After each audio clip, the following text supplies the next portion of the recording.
As a grandfather, you can't be more proud than to see your kids take on the next generation and send them to the best schools in the world and give them that opportunity like I received from my parents to go to good schools, to educate them, to push them to be good kids. You know what I mean? To be good kids. And you can't be more proud. So this last couple of days, I've spent some time with my grandkids, going to Ivy League schools, and and seeing the way they've grown. And now my grandkids are going to the best schools. It's like generation to generation of how awesome it is. So I just wanted to, comment about, the pride that it takes, that the sacrifice of my grandparents and the foundation. I always call it the foundation of the grandparents, the great-grandparents, the foundation of our faith. My parents, they were heavy-duty Catholics, and, we lived by the 10 Commandments. I'm one of 11 kids, which wasn't really normal in our neighborhood, and we were brought up with a work ethic. It wasn't as much education as it was being humble, being kind, work hard. My parents were first generation United States, and then I'm second generation, my kids, and now my great-grandkids, and my grandchildren, I should say. And, it's just awesome. It's just unbelievable that how far it's come. So the last few days I've spent at these awesome schools, and then seeing the development from when they were born to where they are today, and, their futures, and the intelligence and the hard work and the sacrifice it took for not only the kids themselves, but my children and my daughter-in-law to, develop into these great kids, man. So, as a grandfather, I can't say enough about how proud I am. And so I'm heading out after a few days of looking at the best Ivy League schools in the country, and having great weather, and just spending time observing from when they were so small and now where they are today, and seeing these leaders of the generations of being on campus. It brought me back to when I was a student in college. I was terrified, man. I was terrified. I had no clue what I was going to do. I had no confidence. What else did I say? I just had a fear. I had a fear of failure. I didn't know what I wanted. I changed my major like multiple times. And I even stopped at one time and decided, you know what, I'm going to go to work and then go back to school. Well, I felt like a failure, I felt like a failure. I also played hockey, and I didn't like what I saw there as a development in the hockey team. And I said, screw this, I'm leaving. I'll finish out the semester and then go back to school and go to work and so on. But you know what? It all worked out. It all worked out. So I ended up finishing school. It took me 8 years to get through a business school, with an undergrad. But at the same time, I was working full time. I had 3 kids, workaholic, had huge opportunities. But my path was different. But one thing that I push is I push my kids for education. And they much more surpassed my thoughts. And these kids are so good, man.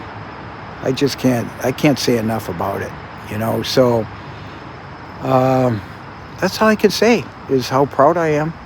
And now I'm thinking about, what's next? What's next for rock? And I'm doing some crazy stuff. I'm doing content. I'm doing a lot of this for my kids make fun of me. My grandkids make fun of me about my YouTube. But you know what? It's just my stories. It's my experiences that I want to share with everybody to say, hey, when I'm gone, it's evergreen, It's evergreen. I look at it as a business. I'm looking at it as my journey, but I want to share it with my grandkids and so on, because I'm hoping that someday they'll look back as though, man, Papa Rock was crazy, but man, he was a good guy. He's a good guy. So that's all I care about right now. So I just wanted to say this is pretty awesome, man. To have the chance, the opportunity to even physically be able to spend 5 days with these youngsters and seeing these leaders of today. I mean, I'm talking about Yale, Dartmouth, Villanova, and you see these kids of leadership. These are our leaders, our future. And listening to these kids of what their brothers and sisters and what their parents, this is not unique. It's just that, people do it. And it's so cool to see the intelligence and the communication of these kids. And I mean, for sure, I could have never qualified to enter into these schools, man. You know what I mean? I got street smarts. That's what I got, And I got a combination of a formal education, but my best for my education was, hands-on, man. Bootstrap. What do they call it? Guerrilla marketing. It took forever to learn yourself. But you know what? It all paid off. Because now I see it with the next generation. And now I want my kids to see, okay, now you pass it on to the grandkids. And they're not going to be entitled. That's the way I was brought up, was work. Blue collar, hard-working people, 10 brothers and sisters, my parents. My dad was a printer. There was no push on education. I don't believe my mother finished high school. Seriously. Back in the 40s in Chicago. It's a hell of a story, man. It's a hell of a story, and we're all alive, all 11 kids. We range from 79 to 60. 8 boys, 3 girls. My father will be 100 in February. And it's so cool with technology, too, because I could send them photos of the kids and, mention that, well, you got 2 more in pre-med grandchildren. My grandchildren are in pre-med, so it's cool, I don't know. I just wanted to mention as I prepare to fly out of Philadelphia and just taking some time out to walk, enjoy. I'm headed back to Florida. Florida is different weather. I'm all cooped up here in beautiful weather, fall weather. Reminds me of Minnesota, where I was born and raised, So I just wanted to comment about my appreciation, my respect. And one thing I do with my grandkids is, I always send them with something. I always want to give some type of message like my father. My father was, or is, very low-key, very modest, very humble. Doesn't say much. I'm a talker. So I try to leave him a message, So I'll write him a note or something like that and then just encourage him, motivate him. I always talk about the 3 E's. Education, encouragement, and empowerment. Now, my 3 kids would never say, oh, yeah, Dad tried to do the 3 E's. No, I pushed them hard. And you know what? It all paid off, man, because there's nothing like this. Nothing like seeing your kids and your grandkids grow. And, I'm in my 70s and my kids are in their 40s. It's amazing, man. It's amazing. And I am so thankful that I have the physical abilities and opportunities to share this. Because I don't know where I'm going to be. I don't know what's going to happen next. I got some big trips coming up. I'm still traveling. I'm doing YouTube. I'm doing TikTok. I'm having fun. And I just see I see more fear in my kids because of their kids. But I've been there. And you just got to let them go. But man, they got the opportunity just like I did with my father and my mother. They gave me an opportunity. And that's all I asked for, is an opportunity. And I think that's what people want. So I just want to say, just wanted to check out and let you guys know that I just spent a few days circling, observing, watching these kids. And it is so cool, man. It is so cool and so respectful. These are our leaders of our future, man. I mean, look at this. Look at this campus. This is off campus too, by the way. You know, this is so beautiful. It's just awesome. So that's my message today. Is just letting you know that Papa Rock is out in the world, watching watching my grandkids, and appreciating and observing what they've worked so hard for. Just the fact of getting in these schools. Oh my God.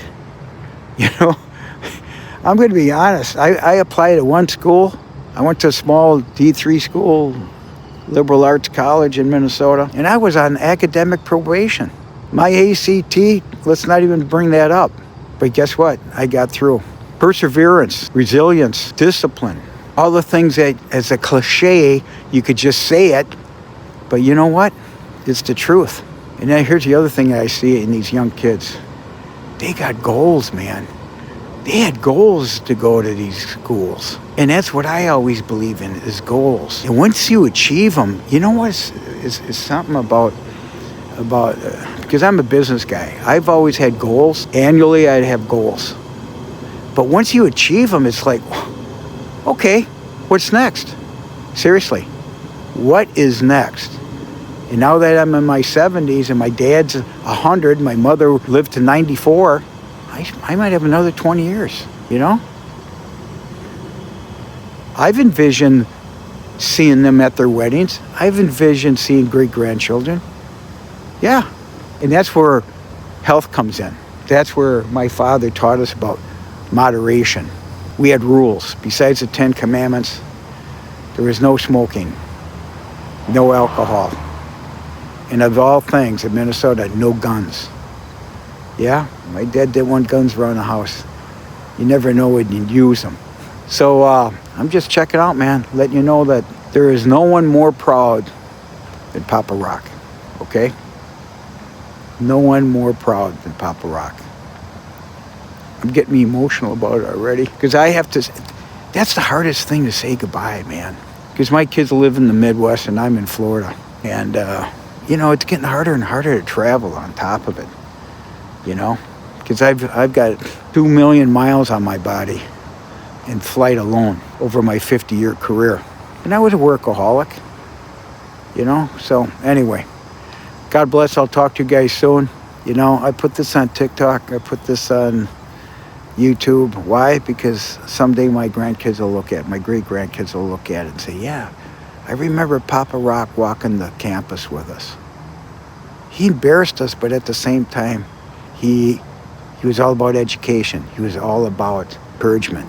He was also all about empowerment.